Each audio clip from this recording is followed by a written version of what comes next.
What's good, YouTube? Alright, we reacting to the Blair Witch incident. I don't fuck with scary shit.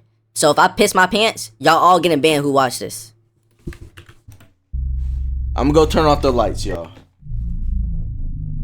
It's scary spooky time.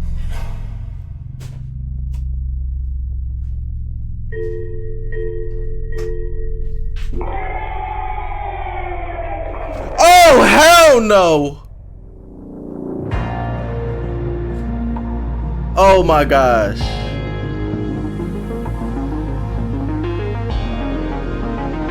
Y'all, I already don't like this, bro.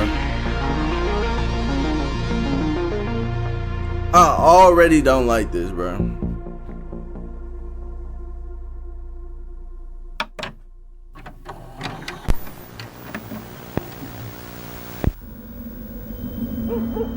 Y'all, my cousin showed me this movie when I was like 13 or something and told me it was real, and I had nightmares for so long. Hey, thank you for the rose, Alex. W. Alex in the chat, man.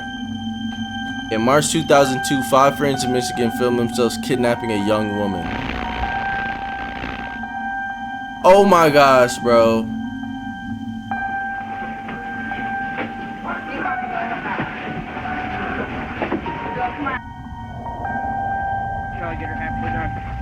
But is it real, or are you watching a game?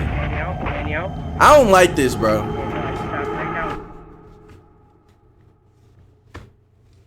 I hope there's nothing TOS in this, bro. 2021! COVID, bro. It's a late night. Unassuming. Quiet.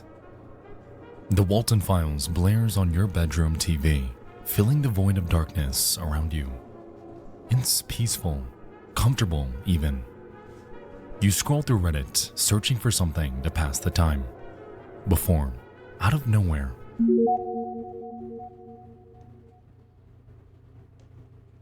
a lone post by an Emerald Spring populates your feed. Yeah.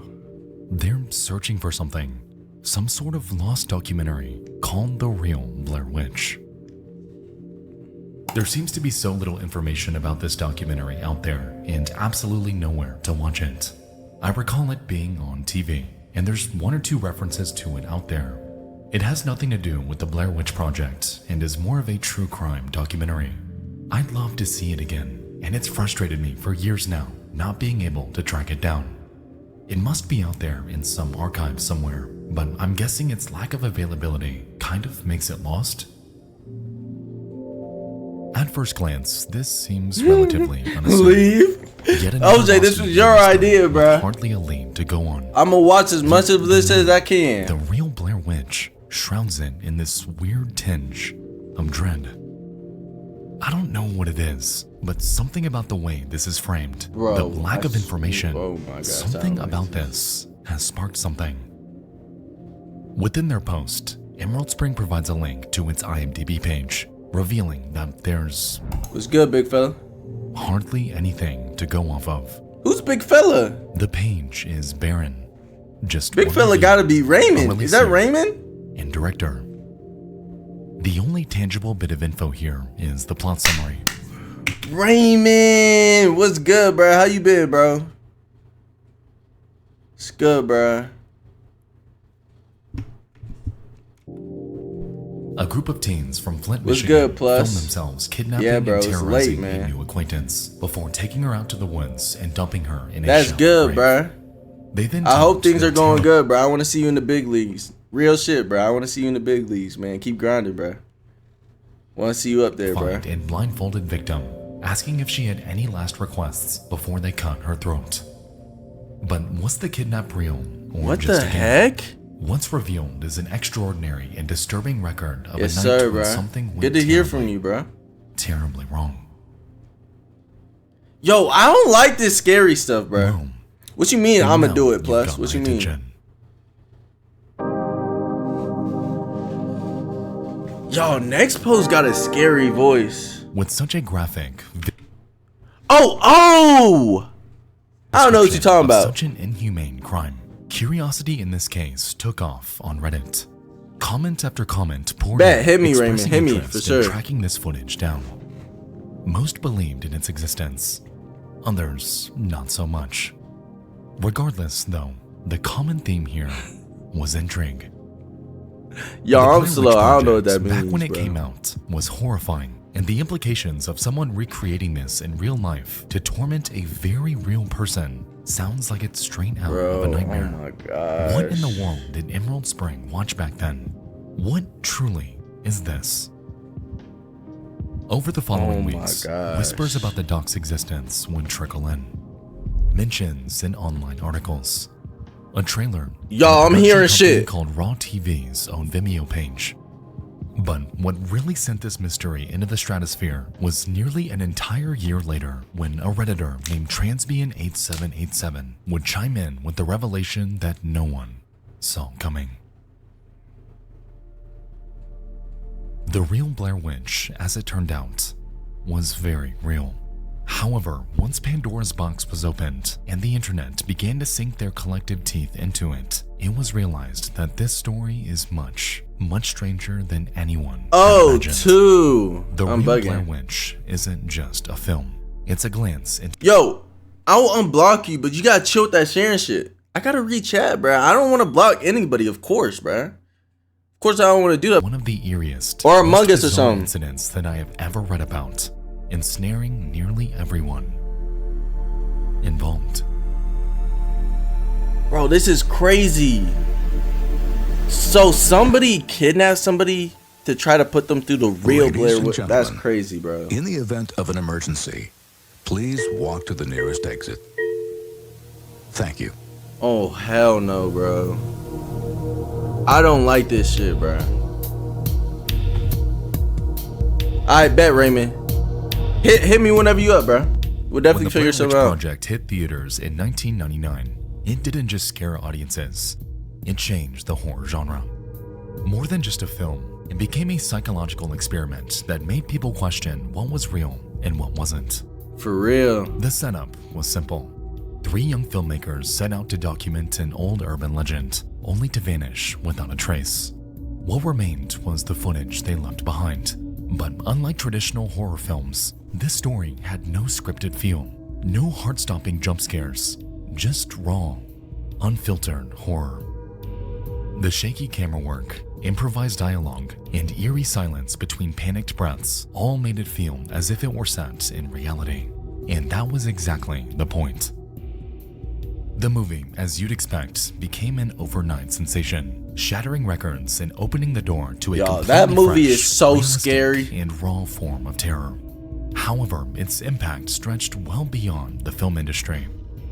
Suddenly, horror fans, amateur filmmakers, and thrill seekers were heading into abandoned locations and recording eerie footage, and the internet soon became a breeding ground for low-resolution videos claiming to document real paranormal encounters. Some were easily debunked, others less so. And that's where things began to take a strange turn. Because Yo, when I'm an dead ass entire scared of generation shit. starts to believe that some of the most terrifying things can be caught on a simple high-8 tape, it's only a matter of time before someone tries to prove it. Yo. Oh. Is that real? Hey, bro. Thank you for the roses.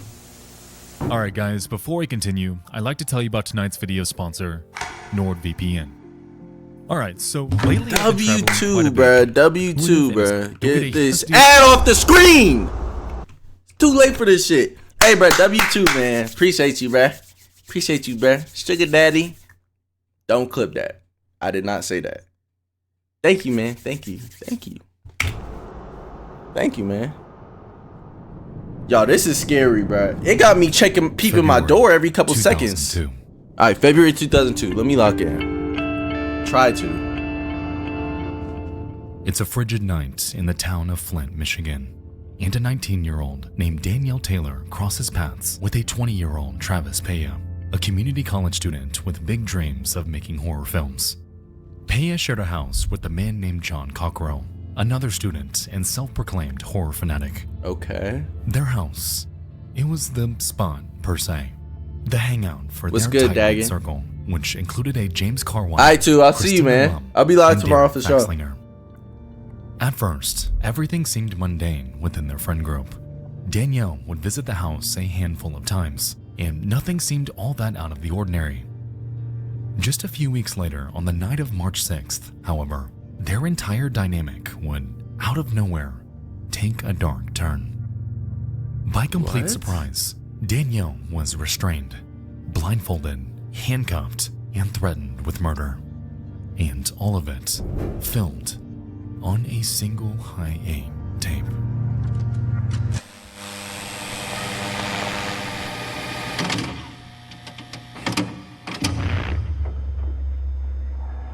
Say hello. Hi. Okay, I have a question for you.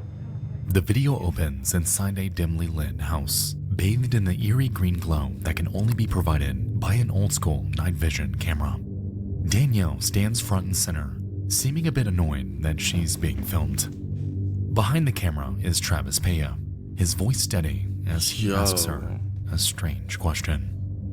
What would you say if you knew this was your last day on Earth? Danielle smirks, brushing off the question with a simple, "Fuck you." There's a heavy undercurrent of something else, though. Something unspoken. A shadow moves behind her. This is One the of real men Blair steps Witch forward, incident. revealing something in his hands. A blindfold, maybe a gag, and the mood shifts. Travis prompts Danielle again, this time instructing to say ready, Bro, I don't like set, this, bro. go. Sensing something is off, she refuses. Someone's behind her. Something is up here.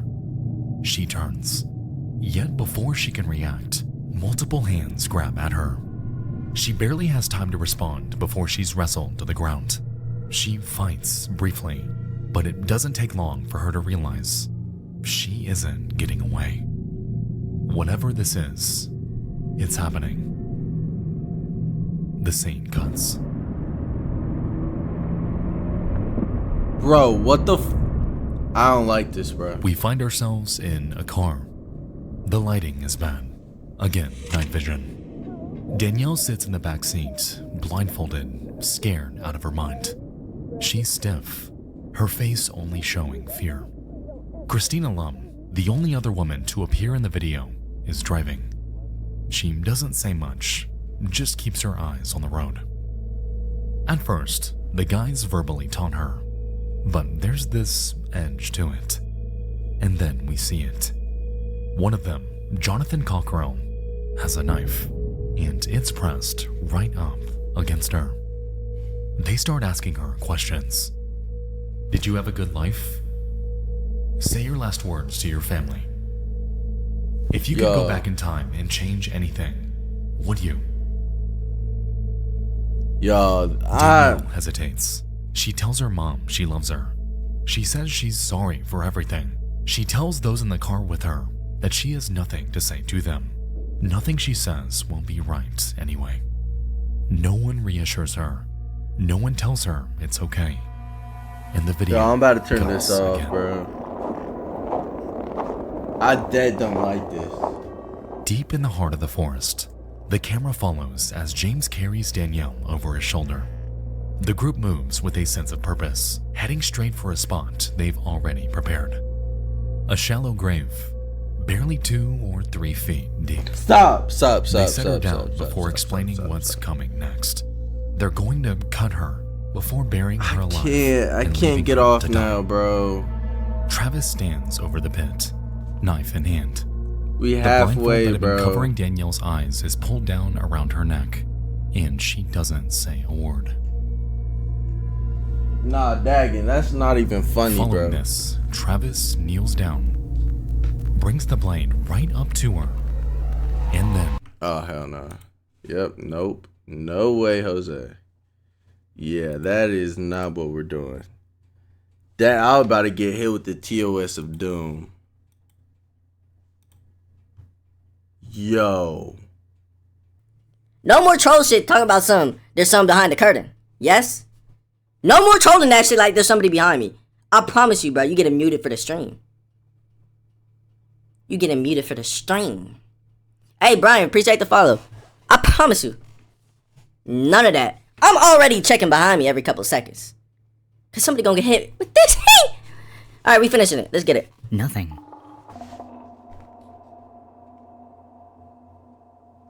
He never actually cuts her. He Thank learns you, the bro. act of slashing Danielle's throat gosh, bro. before she goes completely limp and pretends to be dead. Congratulations, you're dead. Welcome to the afterlife. Oh, is this a troll? Just like that, the entire mood shifts. The group starts laughing, giving each other pats on the back over what they had just done. One by one, they turn to the camera, introducing themselves, explaining their roles in this so-called film. They even take bows, grinning the entire time. Danielle Taylor, as it turned out, wouldn't die that night. Contrary to the knife being held to her throat, contrary to her being tied up against her will, contrary to her being thrown haphazardly into a massive hole in the ground, this was nothing but a stunt. It was fake! For a movie. Funny, right?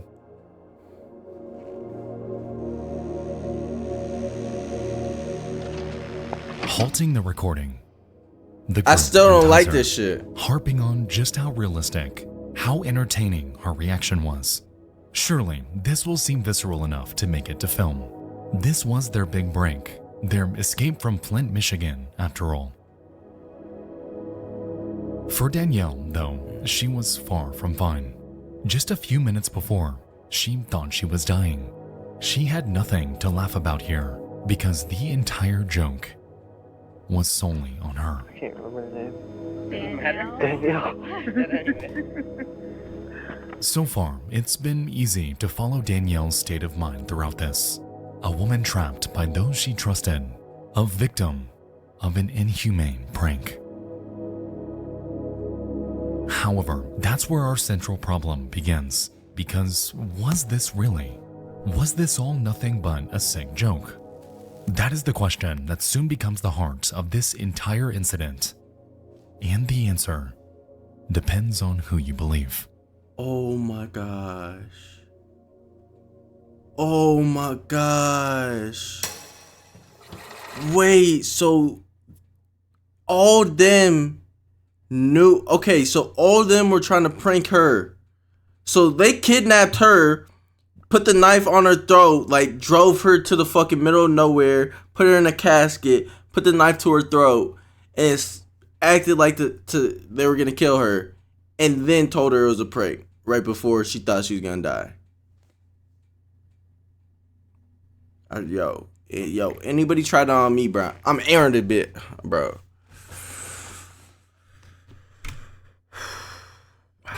That's horrible, man. Nah, they didn't even let her know. They didn't even let her know. It looks like an ordinary day in the USA, but in the city of Flint, Michigan, all is excitement. Wow. Even the small fry are buzzing.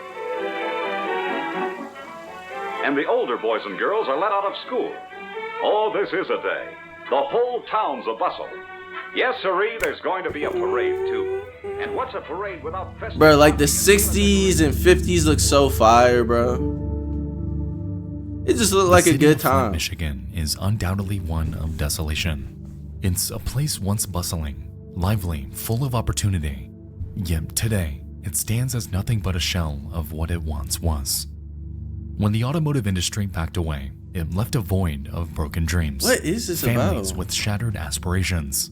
It's depressing that something like this can actually happen to those who had no hand in the matter at all. Like we established, the Blair Witch Project shattered the world, sending audiences into a frenzy and inspiring loads of those with nothing but a camera to create something horrifying of their very own. The entire group maintains that they all had hopes, dreams to get out of Flint and to make something of themselves. And while they could have chosen a myriad of ways to do that, the film industry, for once in its near century-long history, felt like something attainable, a vehicle to a completely new life.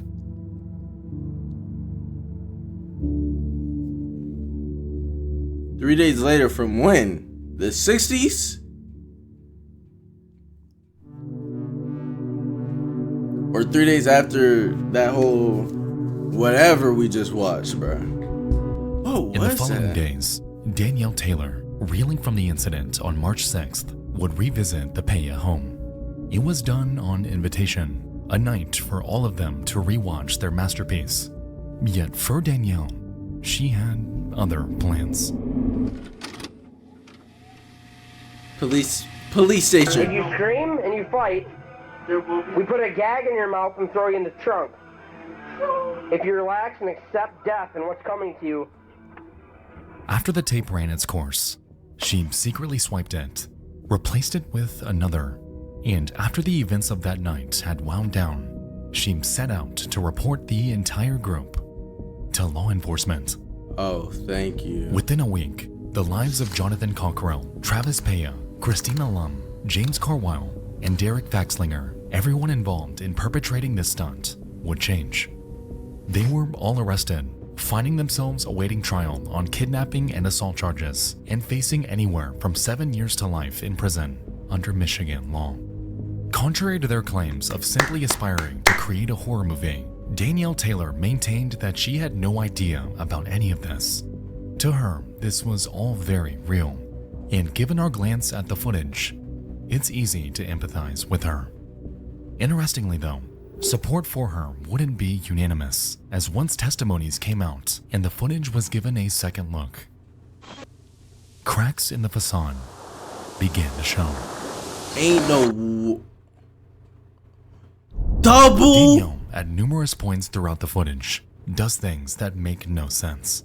She scratches Double her nose. plot twist. She inquires on if the rope is tight enough. And just minutes after she supposedly thought she was dying, she can be seen laughing alongside the group. I survived, and I'm freezing and my arms hurt. If you move anymore, I swear to God, I'm using a blade to do this. Alright? A bizarre reaction, especially considering the circumstances. Even still, a Lapeer County prosecutor named Brian Concha spoke to the media on Danielle's behalf, maintaining his belief that she did not know that any of it was staged until the end. The prank was intended by the participants, but the last party, the victim, was not in on it. Conversely, attorneys representing the accused said the tape shows that Danielle, in fact, did know that it was a movie, citing the fact that she never begged the group not to kill her, appeared to smile after the gig was up, and had not once told them to stop. That's true. She pretends to play dead for about a minute, one said. If she truly thought she was going to be buried alive, Yeah, why would she play dead? Why would she play dead? As we can see, all we have here is a he said, she said situation. No one here ever knew the answer on if she were acting in this stunt. Not the prosecutors, not their lawyers, no one but Danielle Taylor. And the friends.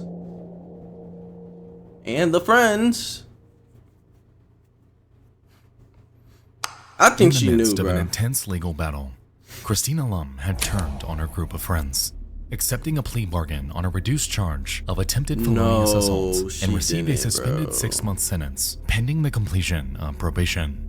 Derek Faxlinger was ordered to pay a $200 fine.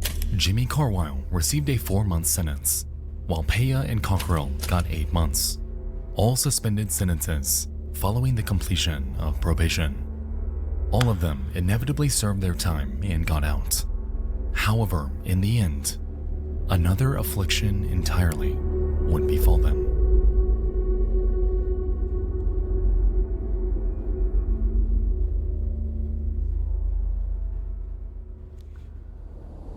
Yo, this is crazy.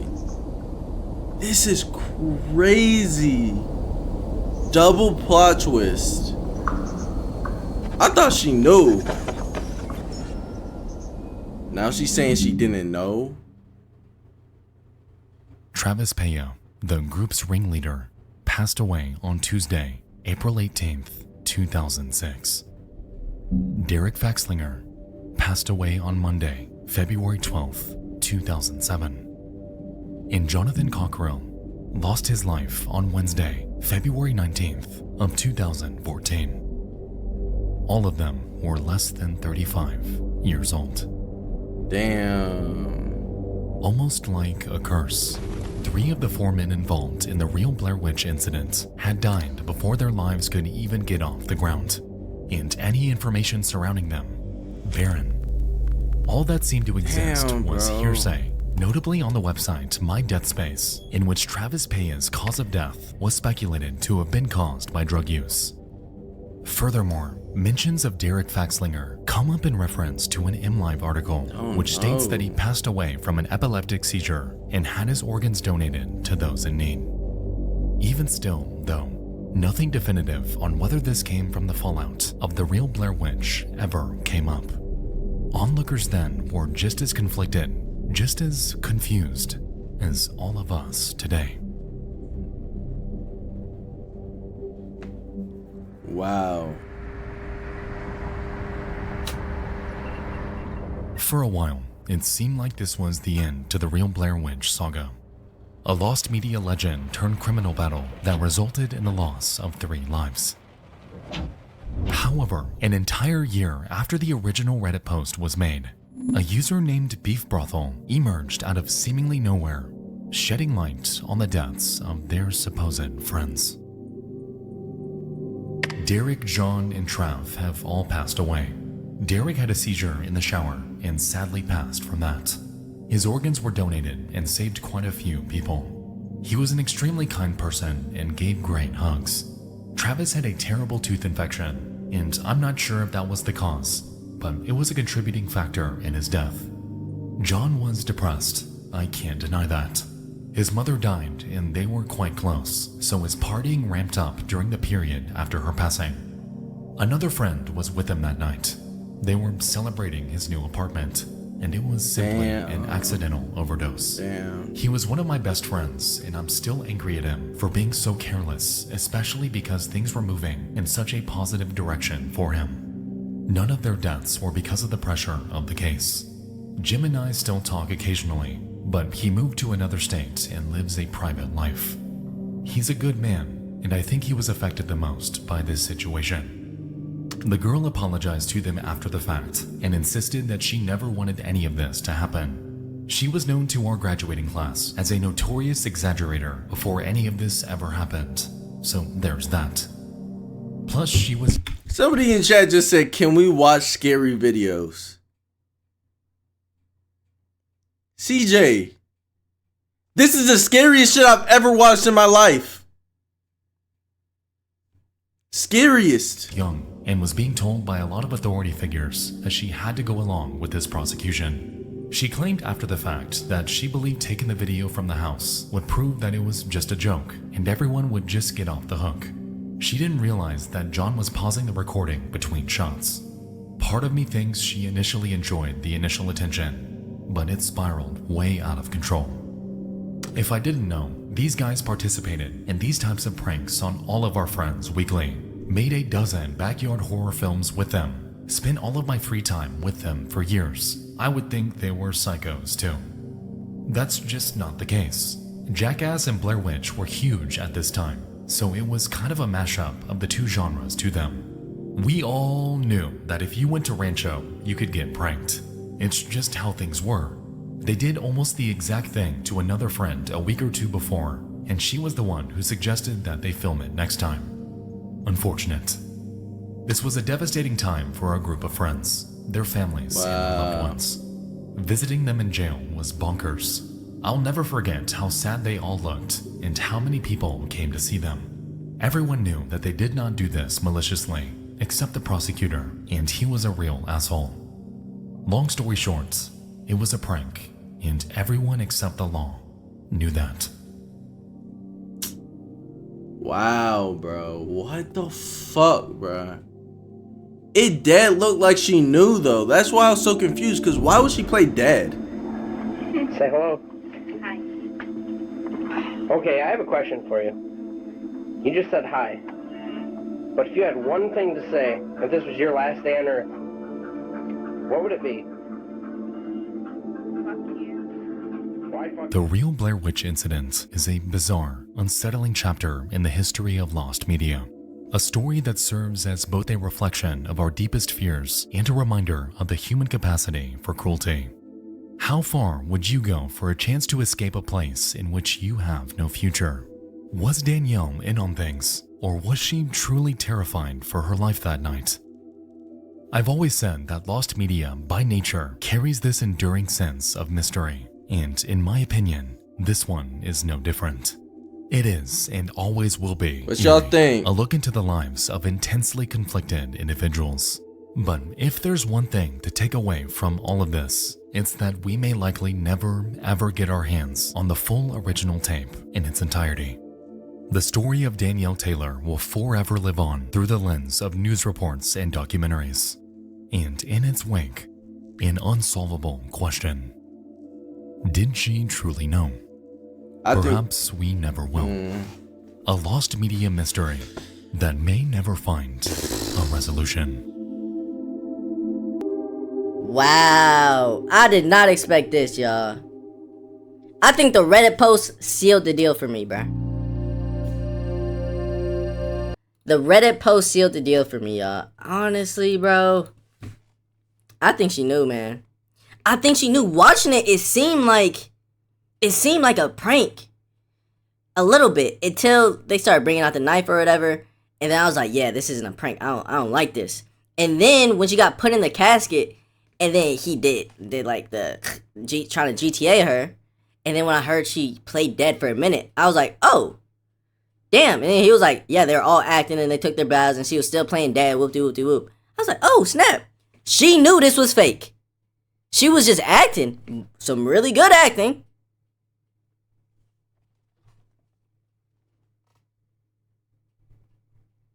She had to know, bro. Why would she play dead? And like be scratching her nose and asking how tight the rope is, if it's tight enough, if it actually... Man, she knew. Some people just... There's cases